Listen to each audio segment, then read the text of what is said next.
তুমি কি সে ব্যক্তির কথা কখনো ভেবে দেখেছ যে শেষ বিচারের দিনকে অস্বীকার করে?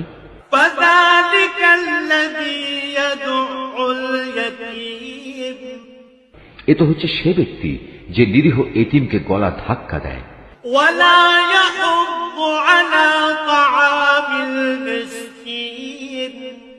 মিসকিনদের খাবার দিতে কখনো সে অন্যদের উৎসাহ দেয় না।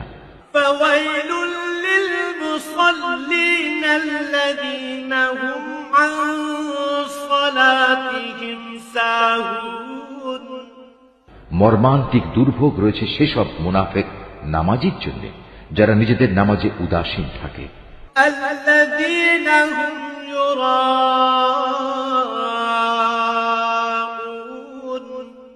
তারা যাবতীয় কাজকর্ম শুধু প্রদর্শনীর জন্যই করে